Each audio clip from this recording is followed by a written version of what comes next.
You know, all of conversations was about money, money, money. When you gonna give me some money? That's not true. It was all about money. Your Honor, unfortunately, I have been placed in the very uncomfortable position of having to sue my very best friend of almost 40 years.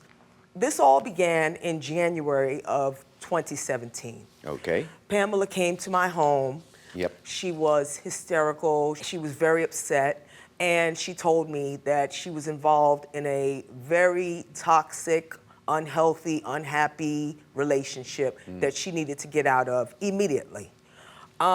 Being the best friend that I am, of course, I was supportive of that. I don't want to see her in a bad situation. Right.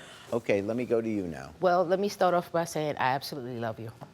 Okay. Thank you, and that gets you points. No, I'm teasing. I would have never thought that I would be standing here with a person that I was friends with for 40-something years. I was at a dark place in my life. You know, I thought the best person I could turn to would be my best friend. And I, you know, was with this guy, and we was together for 2 years, but during those 2 years, it became controlling, and it just really got toxic to the point where my life was in jeopardy. Sure. And I needed to get out really, really quick. I asked her to hold my things. You know, I was very depressed. I was on medication. I was a mess. And I figured, you know, being my best friend, she would help me. Then Pam tells me that she wants me to hold her belongings, store her belongings for her in my apartment until she can get a new place and get on her feet. Well, you know, I was a little bit uncomfortable with that because I have a very tiny apartment in the city. Well, where was she living? At the time, she didn't tell me. She just told me she had to get away. You just told my stuff, I got to get out of here. Right. So I suggested to her, I said, well, Pam, you know, why don't you use a self-storage unit? Pam told me, I'm not going to do that because they're dirty, they're filled with germs. But Pam kept insisting, you know, that she needed my help. And then she offered to pay me $100 a month to store all of her belongings because she had a lot of belongings. Did you bring up the $100, or did she say, I'll pay you? She brought it up. You're saying that she said, I'll pay you $100 a month if you will hold my stuff. That's right. Was it like a lot of bags, or was it furniture? What was it? Your Honor, she brought almost 50 large, hefty bags, the huge big ones, and large boxes to my home. The only place I could think to put it was to put it in my bedroom, and it was literally a mountain of stuff. And so in your bedroom, you put all these 50 bags? Yes, and boxes, yes. Were you with her when, well, you brought the stuff over? Yes. So you saw where she was putting it? Yes. And so it hit you at that time, wow, this is a lot of stuff.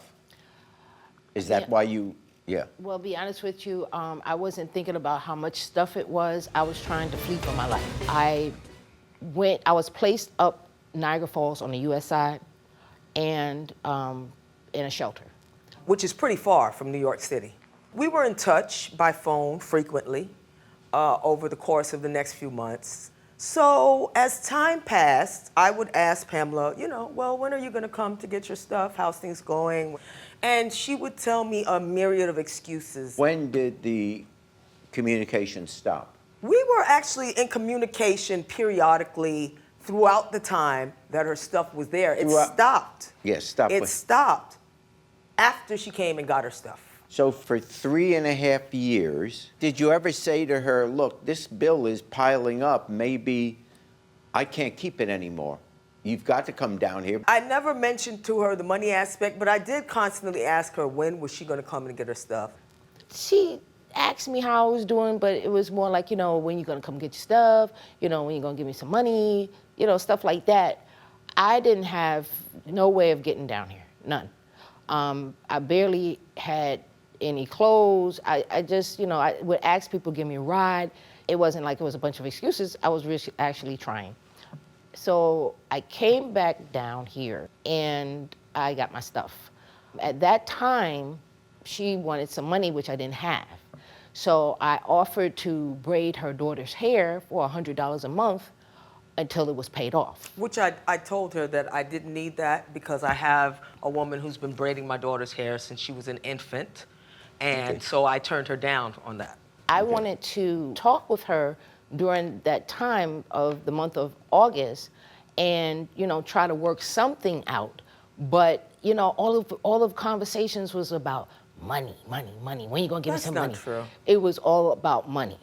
And it was never about, you know, so what you gonna do now that you're back down here? You know, nothing pertaining to being my friend. That is so untrue, Your Honor. And so I cut communications because I felt like, you know, I was being harassed at some point.